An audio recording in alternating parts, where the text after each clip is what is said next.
शेरसागर जी की चलिए पुलिस श्री शेरसागर जी के चरणों में पूरी सभा की ओर से बारंबार नमस्कार करते हैं और उनसे निवेदन करते हैं कि वे अपने मंगलमयी देश में उपकार से जब आओगे तो प्रवचन शुरू मिलेगा वहाँ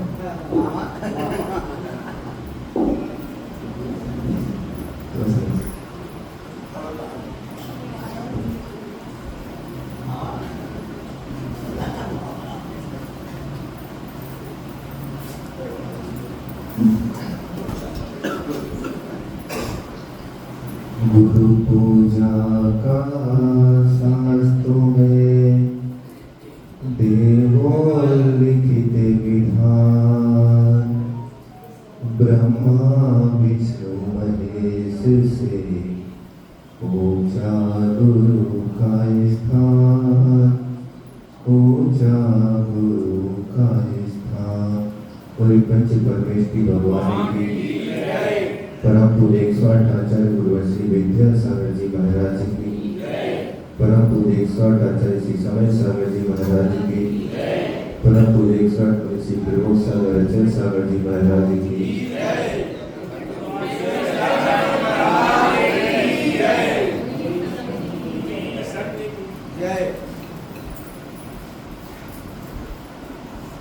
व्यक्ति अपने जीवन में कुछ करना चाहता है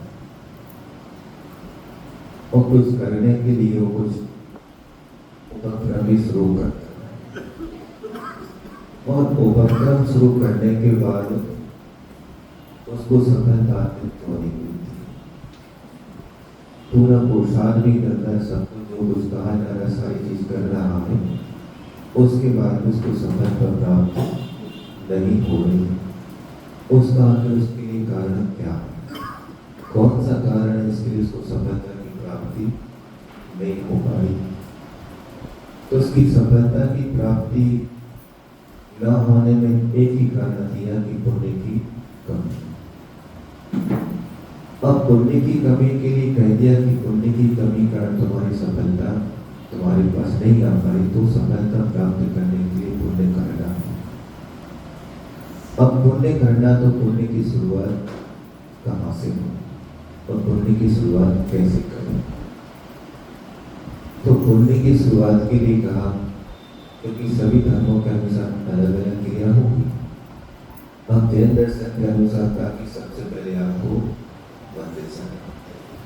मंदिर जाना, पूजन करना, अभिषेक करना, स्वाध्याय तो क्रिया छठ आवश्यक बताए उन आवश्यकों को करना। अब इतना करने के बाद भी क्यों उसकी सफलता हासिल क्यों नहीं हो पा रही, तो क्या उसका पुण्य नहीं बढ़ रहा या पुण्य क्यों नहीं बढ़ रहा। तो पुण्य बढ़ तो रहा है लेकिन साथ में उसके कुछ और चीज अभी भी लगी हुई है जिसको बोलते हैं आप लोग मिथ्या, कि वो यहाँ से निकलता है और जाते जाते रास्ते में कुछ और मिलते तो वहाँ भी वो जाना शुरू कर देता है और जाते बहुत से लोग जाते हैं। अब दो व्यक्ति को लेके चलते हैं, एक व्यक्ति आदिनाथ चिनालय से चलता है, वो बड़े मंदिर तक पहुंचता है, और दूसरा बड़े मंदिर से निकला है तो वो आदिनाथ चिनालय तक पहुंचता है। अब दोनों के पुण्य में कोई अंतर आएगा या नहीं आएगा, या दोनों का पुण्य एक सा बंधेगा कि दोनों को एक सा फल मिलेगा। हम पहले कौन से मंदिर से शुरू करें, आदिनाथ चिनालय से या पासरा चिनालय से, बड़े मंदिर से? आदिनाथ से। आदिनाथ भगवान के चिनालय से निकला, भगवान का खूब जन्म किया, स्तुति की सब कुछ की, वहां से चले गए। चलते चलते बीच में एक रास्ता मिला, एक रास्ता जो जाता है स्टेशन की, उस रास्ते को छोड़कर सीधा रास्ता उसने पकड़ लिया।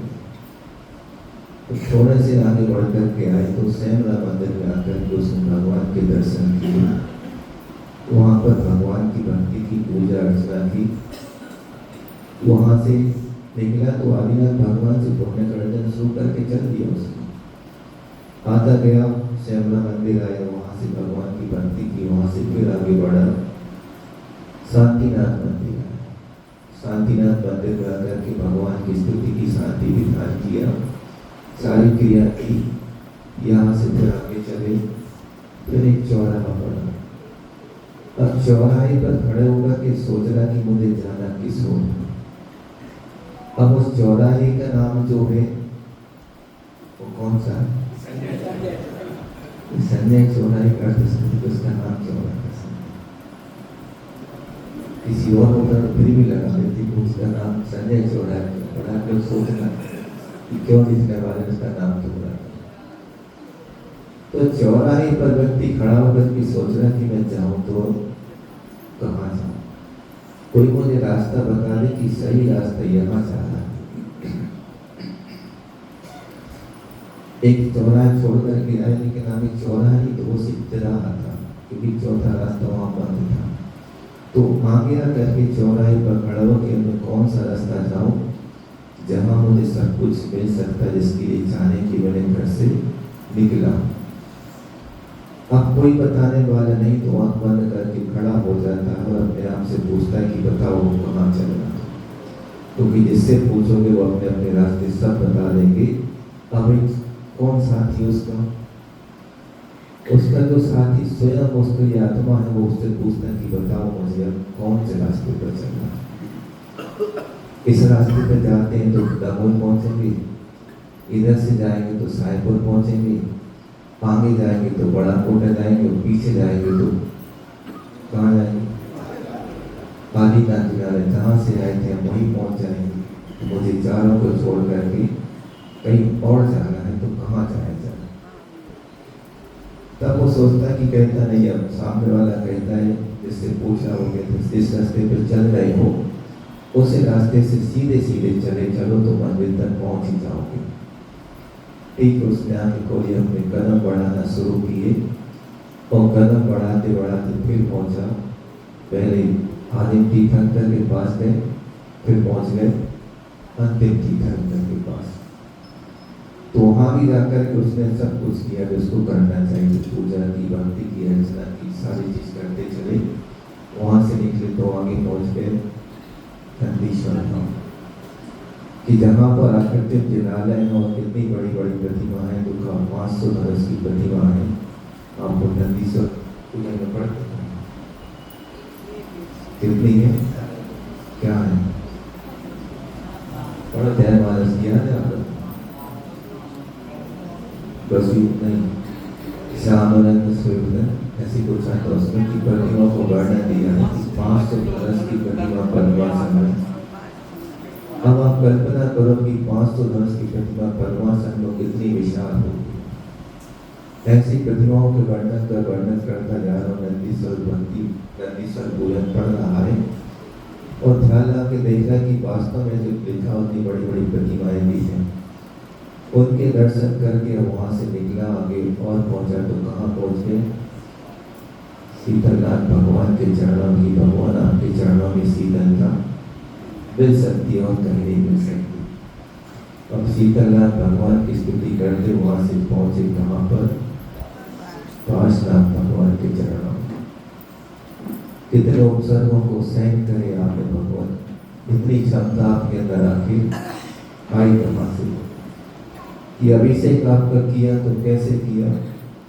गरम लोहे को पिघला करके सिर पे से डाल रहा है, फिर उसके बाद आप बिल्कुल निश्चिंत बैठे। आपको ऐसा लग रहा है जैसे कोई ठंडे पानी या गर्म पानी से अभिषेक कर रहा है, लोहे के रस का अनुभव नहीं हो रहा। कितनी क्षमता आपके अंदर है। तो ऐसे भगवान की स्तुति कर रहा और भगवान के चरणों में बैठ गया। अब बैठ गया तो वहां से निकलता फिर वापस आता है, क्योंकि अभी एक ही व्यक्ति को कम वापस आएंगे। अब वहां से वापस लौट करके आया, फिर महावीर भगवान के पास नहीं था, फिर वहां से आकर के शांतिनाथ भगवान के पास पहुंचे कि भगवान आप शांति के करता हो, आप ही शांति मुझे दे सकते हो और कोई नहीं दे सकते। इस प्रकार वो वहाँ पर पूजा अर्चना कर रहा है। वहाँ से और आगे फिर बढ़ा तो आगे आकर के श्यामला मंदिर में, और श्यामला मंदिर में आने के बाद जगत प्रभु पार्श्वनाथ तो कौन सी मूर्ति हुई थे? नहीं, पीछे बाहुबली महिषूरनाथ नहीं है, कोई बात है, पर एक को आदि मुनि सुनान बना देते हैं। तो मुनि साहब ने भगवान की भक्ति करना कि भगवान आप ही सही हो, शनि के हरने वाले हो। इस प्रकार की भक्ति करते करते पुनः अपने आदिनाथ भगवान के चरणों में पहुंचा। यात्रा शुरू जहाँ से की थी वहीं पर यात्रा उसने पूर्ण कर ली। यात्रा पूर्ण करने के बाद उसके लिए कितना पुण्य का संचय हुआ होगा और कितना उसको दूसरा का होगा।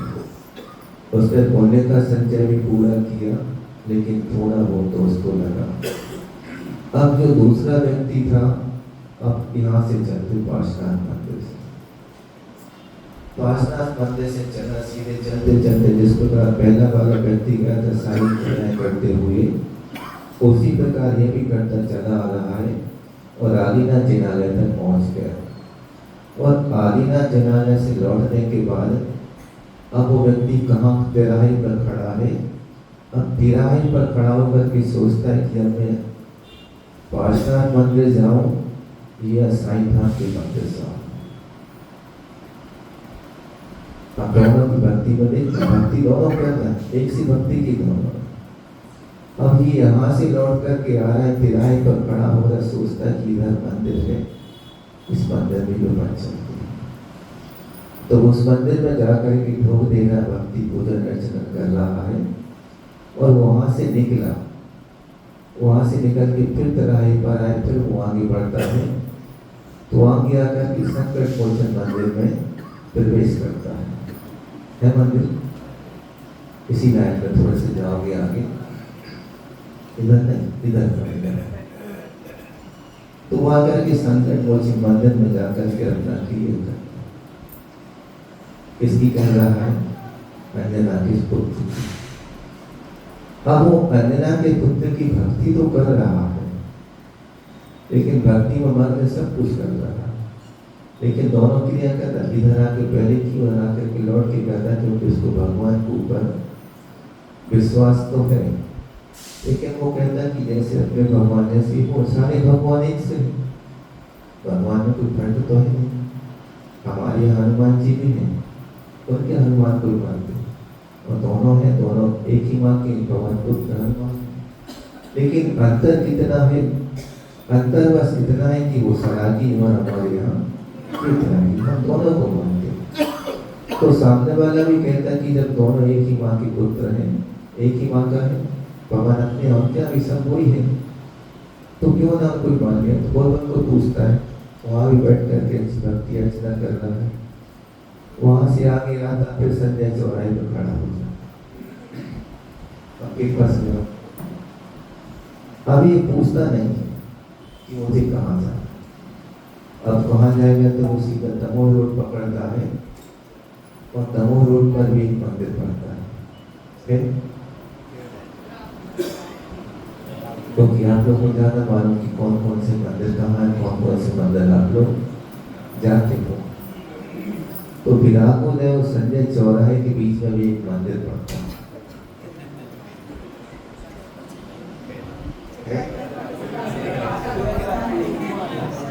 इसलिए आपको पता है कि आप लोग सब आपको नहीं बताया, आपको किसने बताया? हम तो पहली बार है। तो संजय चौराहे पर खड़ा होकर युवक के रास्ते को बदल देता।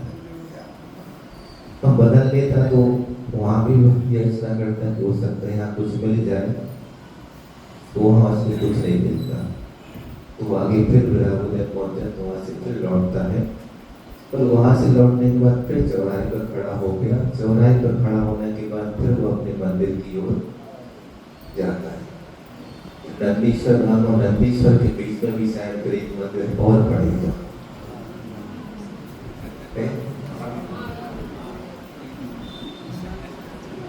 कितने मंदिर हैं? तो नंदीश्वर और पार्श्वनाथ भगवान के मंदिर के बीच में एक मंदिर है। अब वो उस मंदिर में बैठ करके पूजन अर्चना कर रहा, उसके मन में जो भाव चल रहा था, उस भाव की सिद्धि उस मंदिर में उसकी हो जाती है। अब उस मंदिर में उसकी सिद्धि हो गई तो उसने बाहर आके कहा कि देखो मैं एक दिन मंदिरों में गया तो मेरी सिद्धि कहीं नहीं हुई, भगवान के आकर के मेरी सिद्धि हो गई।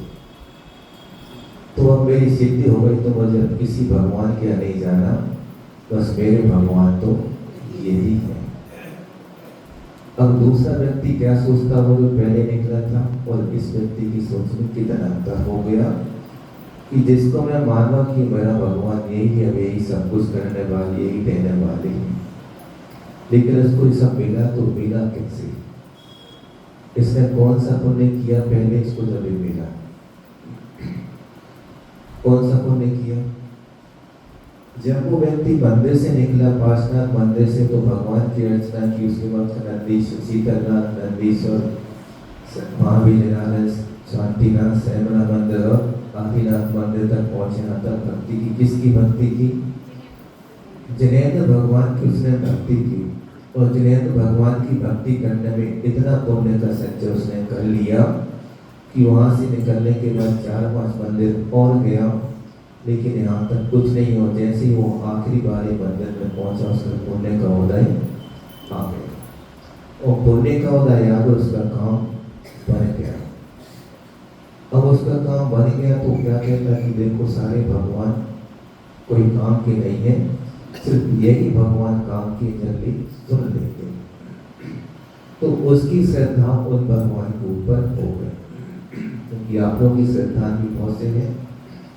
किसी की स्टेशन वाले मंदिर का है, किसी की सैमरा मंदिर और शांतिनाथ मंदिर के बीच में उस पर है, किसी की श्रद्धा इस तरह वाले मंदिर पर है, किसी की उस तरह वाले मंदिर पर। क्योंकि जहाँ से मंदिर से निकलते तो लोग देना तो हम शुरू कर ही देते, क्योंकि कल ही परसों गुरु पूर्णिमा थी।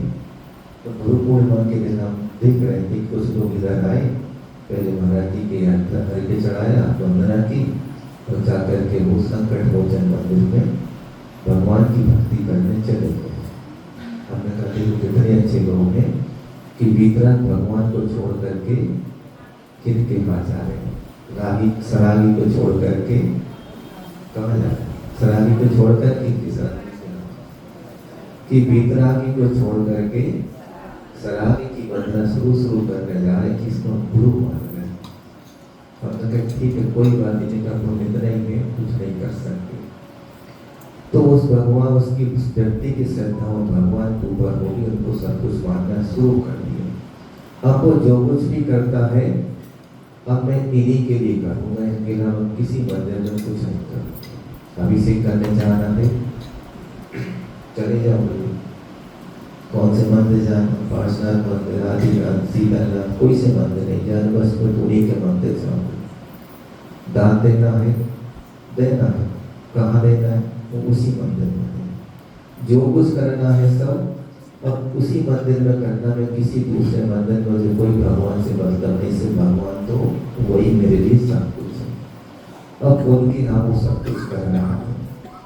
अब जो व्यक्ति पहला व्यक्ति था जो आदिनाथ जिनाना से निकला था, बस पार्श्वनाथ मंदिर तक गया, लौटते उन्होंने सब कुछ किया। अब उसने कितना पुण्य का संचय किया, उसने भी दोष तो लगे नहीं, लेकिन उसके दोष और इसके दोष में कुछ अंतर है कि नहीं?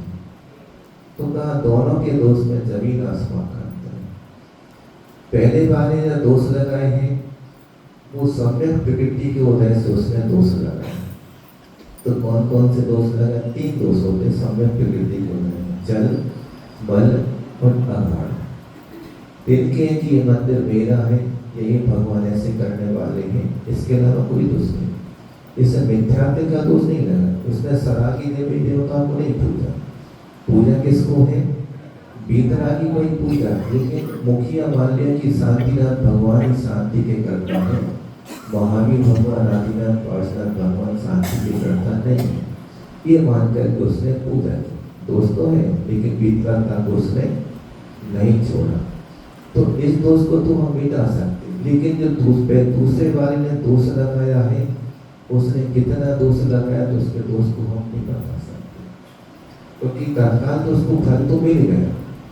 तत्काल फल मिलने का अर्थ है कि इसने जितने समय में जो सब उसने भगवान की पूजा अर्चना की तो उसका पुण्य सौदाय में आया कि तत्काल उसको फल मिल गया।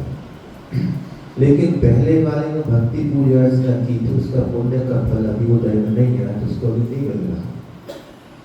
कब मिलेगा? समय आने पर उसको मिलेगा, लेकिन उसके अंदर इतनी विश्वास जड़ता है कि मैंने जो किया वो इसका फल अवश्य मिलेगा। आज नहीं 2 दिन बाद मिलेगा, लेकिन मिलेगा जरूर, क्योंकि मैं भीतरात्मा के अलावा किसी को नहीं पूछूंगा। पर मैं दोष लगा लूंगा, लेकिन भीतरात्मा के अलावा मैं किसी के आगे मस्तिष्क को नहीं झुकाऊंगा, तो उसका पुण्य वहाँ बढ़ता जा रहा है। और इसका पुण्य एक बार बढ़ा था, लेकिन इनको जाकर के नमस्कार करने के बाद उसने अपना पुण्य को कम कर दिया। कम कर दिया तो कैसा हो गया?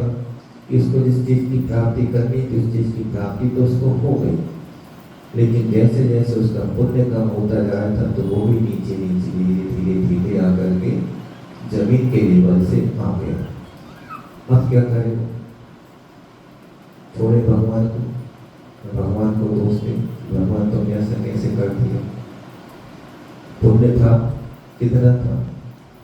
जितना उसका पुण्य था उसको उतना मिल गया, लेकिन उनको पूछ करके अपना पुण्य उसने कम कर दिया।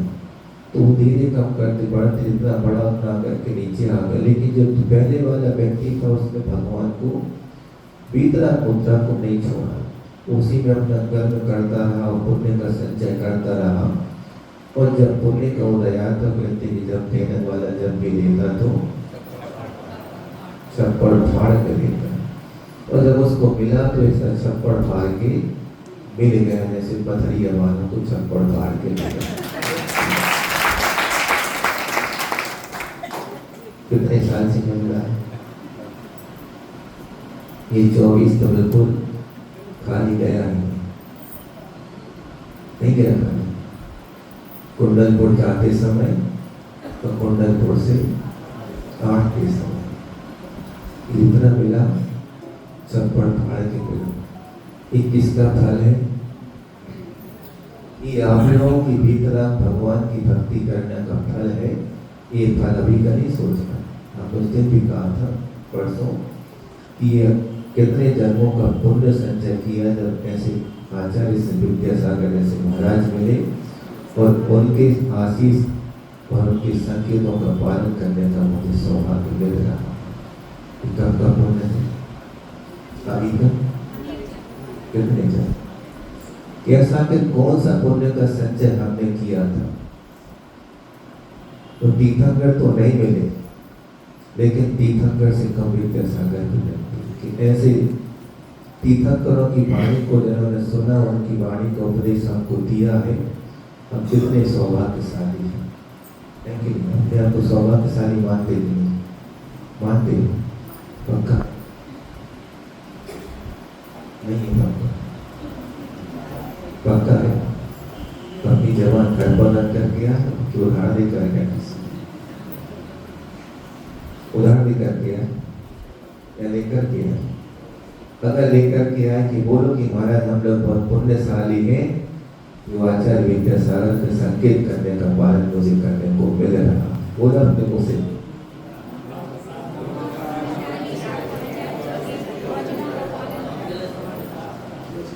कि भगवान के नाम अपने मुख से निकलना, गुरु का नाम अपने मुख से निकलना भी वो पुण्य का उदय मानना कि हम अपने मुख से भगवान का नाम ले रहे हैं, गुरुओं का नाम अपने मुख से ले रहे हैं। तो जब कभी नामकरण की बात आती, आचार्य महाराज के पास जाते थे बच्चों को लेकर लोग, तो कहते हैं महाराज इस बच्चे का नाम रख दो, इस बालिका का नाम रख दो। तो आचार्य महाराज यही कहते थे कि 24 तीर्थंकरों में से किसी भी तीर्थंकर का नाम रख लो। या बालिका होती थी, कहते सतियों का नाम रख। क्यों न कहा जाता था कि बच्चे के नाम अगर 24 तीर्थंकर में से किसी भी तीर्थंकर का नाम रखा जाएगा, और जब बुलाओगे आप तो किस नाम से बुलाओगे उसको? भगवान के नाम से बुलाओगे। और अंत समय मरण समय भी किसको बुलाओगे? इसको बेटे को बुलाओगे। तो कम से कम भली हमारे बेटे का नाम हमने कुछ भी रखा है, लेकिन नाम किसका ले रहे हैं? भगवान का नाम तो कम से कम जिह्वा से निकल रहा है, इतना तो पुण्य का उदय हमारा रहेगा। और नहीं तो क्या होगा? किसको बुलाओ? तो नाम भी आप लोग आजकल ऐसे रख दो कि भगवान के नाम तो मुझे रखने नहीं, क्योंकि अंत समय ऐसा ना हो कि हमारे मुख से भगवान का नाम निकल जाए। अब किसी से कहो कि अपने बच्चे का नाम शांतिनाथ रख लो, तो क्या कहते तुम्हारा बच्चा बड़ा भी क्या कहेगा कि देखो हमारे पापा ने कैसा नाम रखा।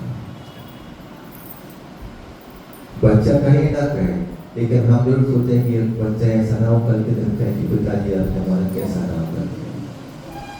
तो कैसे नाम रखते हो? माइकल जैक्सन नाम रख दो, तो क्या रख दो?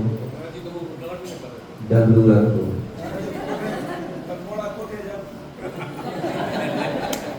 तो पिता को सोचना पड़ेगा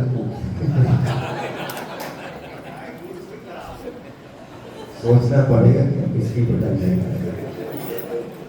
ये सब क्यों रखे जाते कि जब अंत समय कभी भी स्थिति हो तो कम से कम नाम तो किसका नहीं, भगवान का ही नाम तो निकल रहा है।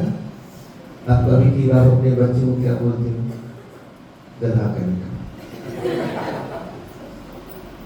तो बच्चा गधा है क्योंकि आपने नाम रखा, क्या नाम रखा? जो नाम रखा वही ना उच्चारण करो। तो ये सारे के सारी चीज होती क्यों रखी जाती कि कहीं ना कहीं से पुण्य का संचय तो हमारा होता है, कि नाम लेने से पुण्य का संचय हमारा हो रहा है। और पुण्य का संचय होगा तो क्या होगा? क्या क्या बढ़ेगा? सारी चीज आपकी बढ़ती है। तो पुण्य करने के लिए व्यक्ति को समय नहीं देखना पड़ता, कोई सिद्धि नहीं देखनी पड़ती, कोई काल नहीं देखना पड़ता, कोई मुहूर्त नहीं देखना। देखते मुहूर्त पुण्य के लिए मुहूर्त देखे कि आज मुहूर्त ठीक नहीं है, कल से करेंगे, आज पाप कर लें, कल देखेंगे, कल समय सुबह से राहु ग्रहण है, अशुभ योग है, अभी पुण्य करने का समय ठीक नहीं है, बाद में देखेंगे।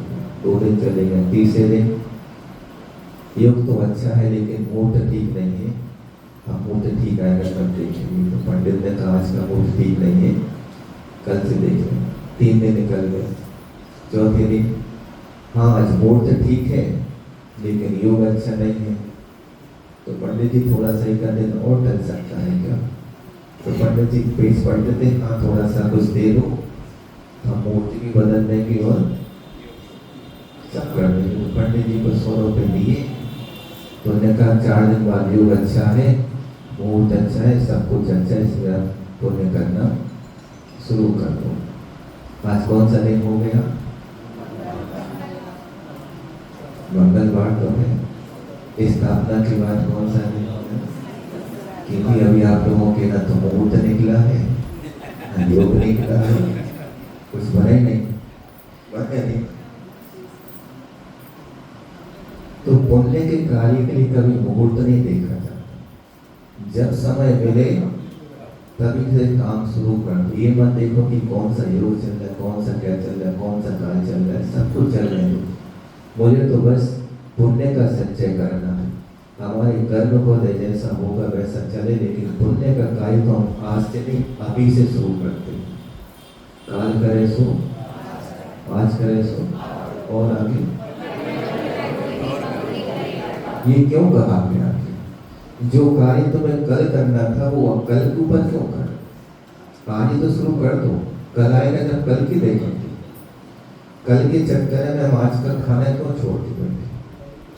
थाली तो रखी सामने, सोच रहे शाम का क्या होगा, भोजन नहीं कर रहे, थाली देख रहे कि शाम के लिए क्या व्यवस्था होगी, शाम की पूछ रहे तो बस व्यवस्था है कि थाली तो जैसी लगी रखी, भोजन पूरा ठंडा होता है, लेकिन शाम की चिंता करना है। इतना नहीं करना कि जो सामने रखा उसको तो पहले भोजन कर रहे थे, शाम की देखेंगे, लेकिन नहीं चिंता आपकी है कि शाम की। तो पुण्य के लिए मुहूर्त मत देखो कि जब जग जाओ तभी हमारा सवेरा हो गया, क्योंकि आज कुछ लोगों का सवेरा जल्दी हो गया। तो सवेरा थोड़ा सा और जल्दी करना शुरू करो, तो हमारा पुण्य का संचय जो है थोड़ा सा और बढ़ जाए। तो कितना बढ़ जाए कि अभी तो आचार्य महाराज ने 3 ही संघ में 3 ही को भेजा है, जब अगला चतुर्मास हो तो पूरे आचार्य समय से अवश्य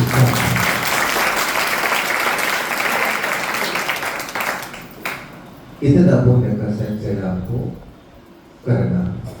अब इतना पुण्य का संचय कब होगा? कब होगा? जब आप समय पर आओगे तभी होगा। नहीं तो ऐसा नहीं कि हमने तो कह दिया कि 9:15 चिंता मत करना, 9:16 हो जाए तो ताली बजाने हम बंद कर देंगे। पक्का कहना हम 9:15 9:15 9:15 बिल्कुल नहीं। 8:30 यानी 8:30 पर शुरू, 9:15 पे छोड़ देंगे। समय से आओगे तो समय से सब कुछ मिलेगा। जिसके पुण्य में जितना ही होगा तो उसको उतना ही मिलेगा, उससे ज्यादा नहीं मिल सकता, क्योंकि अभी से 3 मिनट बाकी है। तो दोनों व्यक्ति में अपने आप को देखना है कि हम कौन से व्यक्ति उसमें, पहले वाले हैं या दूसरे वाले। पहले वाले अगर हैं तो अच्छे हैं, और दूसरे वाले हैं तो अपने आप को सुधारने का पुरुषार्थ करो, सुधारने की कोशिश करो कि हमारा जो माथा मिला है, जो सिर मिला है, सिर पे बीतरागता के अलावा किसी के आगे नहीं झुकेगा, न झुका है न कभी झुकने में। कुछ भी कैसी परिस्थिति बन जाए इस माथे को ऐसे नहीं झुकाएंगे, क्योंकि कैसे मिला है, दुर्लभ है निगोद से थावर, और आगे सुरकाया को नरपति दल से सुरकाया। थोड़ा सा बदल दो कि आपको जो मस्तिष्क मिला कितनी दुर्लभता से मिला तो कई बार होगा, लेकिन भगवान जिनेंद्र भगवान का कुल कितनी मुश्किल से मिलता है, वो इस बारे भावना उन्होंने लिख दिया कि कितनी दुर्लभता बयान की बताई मनुष्य की कैसे मिला। और मिलने के बाद उस सर को हम कहाँ कहाँ फोड़ते हैं, कहाँ कहाँ फोड़ते हैं, सब जगह जहाँ जगह मिलो वहीं हम फोड़ देते हैं। लेकिन फोड़ो वहीं पर जहाँ कुछ मिलने वाला हो, जहाँ कुछ नहीं मिल रहा हो कभी मत। एक कोशिश करो, नियम लो अपने आप में, संकल्प कर लो कि भगवान जिनेंद्र के आगे मस्तिष्क को झुकाएंगे, कोई कितना कुछ भी कहता रहे, ये सर है कहीं झुकने वाला नहीं, कहीं झुकाएंगे सिर्फ जहाँ भीतरा भगवान का होगी, जहाँ भीतरागता होगी उन्हीं के आगे सिर को झुकाएंगे। और भीतरागता अगर आप कहीं सिर झुक गया तो समझ लो आपका सिर नहीं है, वो तो दरिया है, कहीं भी फोड़ दो, कुछ मिलने वाला नहीं है। जो कुछ मिल रहा है, जो मिला है, वो सिर्फ भीतरागता के कारण आपको मिला, क्योंकि आपने पूरा भीतरा भगवान की पूजा अर्चना की, इसलिए आपको भी मिला है। और अब भीतरा भगवान की पूजा भक्ति अर्चना करेंगे तो आगे जाकर के फिर मिलेगा। और यही भगवान की भक्ति करते करते एक दिन आपको स्वयं भगवान बना देंगे। आपको स्वयं भगवान बनना है कि नहीं, और स्वयं भगवान आपको बनना है तो भगवान की भक्ति पूजा अर्चना करते रहो, इसी में आपका जीवन व्यतीत हो। क्योंकि हम समय पर छोड़ दें,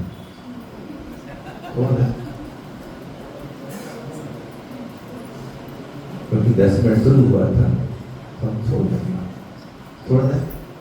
कुछ लोग अभी पीछे से आते रहे तो उनको थोड़ा सा ज्ञान हो जाएगा कि 9:15 जाएंगे तो सिर्फ जिनवाणी स्तुति ही करने को मिलेगी, तो हमें घर से समय पर पहुंचना है। तो जो अभी आ गए हैं और जो नहीं है उनको बता देना शाम को आज कि 8:30 यानी 8:30 8:15 पर पूजन शुरू हो जाएगी, 8:30 पर पूजन शुरू होगा, 9:15 उनको छोड़ दिए जाएंगे। क्योंकि ज़्यादा रहना भी अच्छा नहीं होता, उतना ही तो जितना व्यक्ति बचा सके। क्योंकि पीरियड कितना होता है स्कूल का, ज़्यादा से ज़्यादा 45 मिनट, उससे ज़्यादा का पीरियड नहीं रखते। तो कम से कम होगा तो 5 घंटे का, तो 45 मिनट का।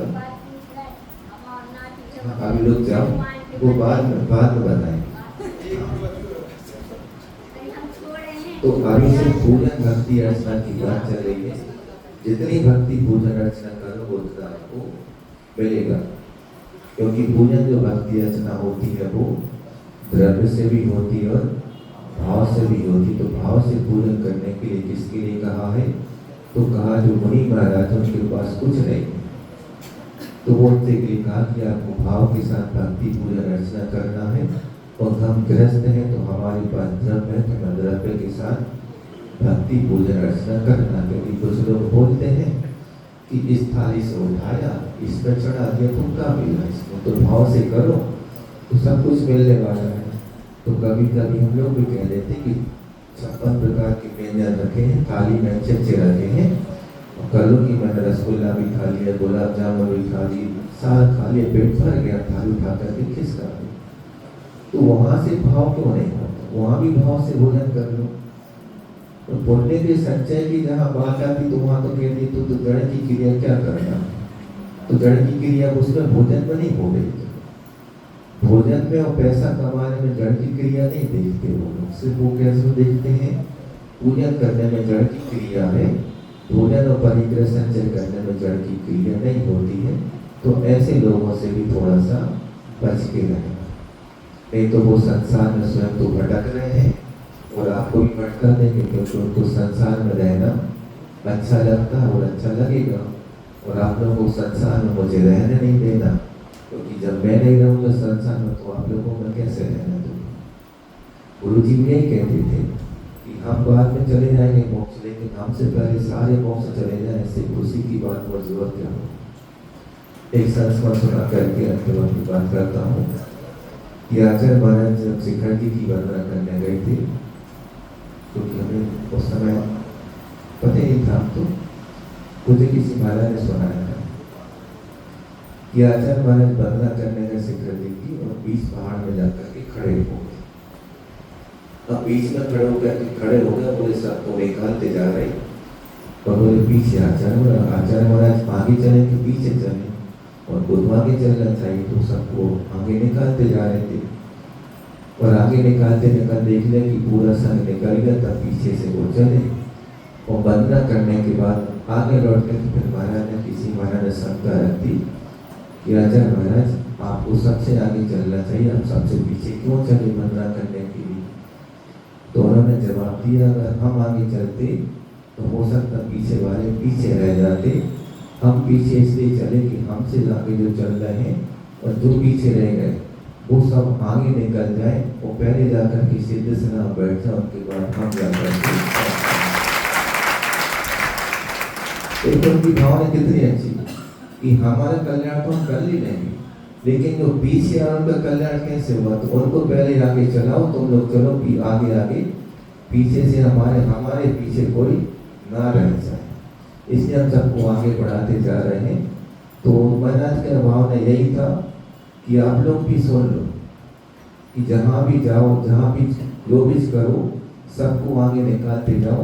आप तो नंबर आपका लगा ही है, आपको क्या नंबर लगा, उनके नंबर लगा जिनके नंबर कभी लाइन में अभी लगे ही नहीं, तो आप लोग सब अपने नंबर लगा लो और हम लोग से आगे बढ़ना शुरू करो कि हम पहले पहुँच जाए, हम तो फिर बाद में वहाँ पर मिल ही जाएंगे। वहाँ सबको मिलना ही है, मिलना कि नहीं मिलना। आप कभी भी सिद्ध होगे तो बीच में भी नंबर आएगा, क्योंकि कितने आगे भी अनंत और पीछे भी अनंत रहेंगे, तो आप कहाँ होंगे, तो बीच में तो हम नहीं, तो हम कहीं जाने वाले, तो इसलिए पहले आप लोग सब चलो, उसके बाद पीछे से हम आ रहे हैं, और सब जाकर के अपन वहीं मिलेंगे।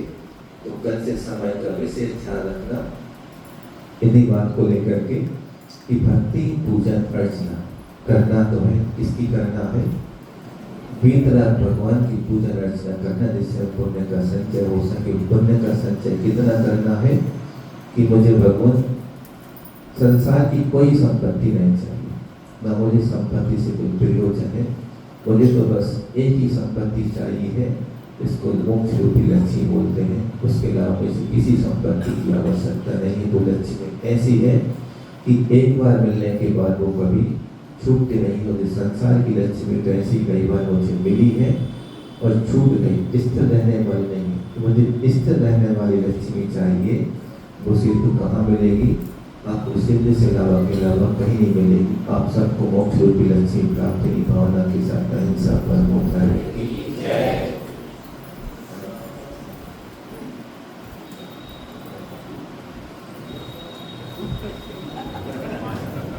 बोधि समाधि परिणाम शुद्धि स्वात्मोपलब्धि शिक्षों सिद्धि चिंता बड़ी चिंतित वस्तु दाने कौमन मानस ममास्तु।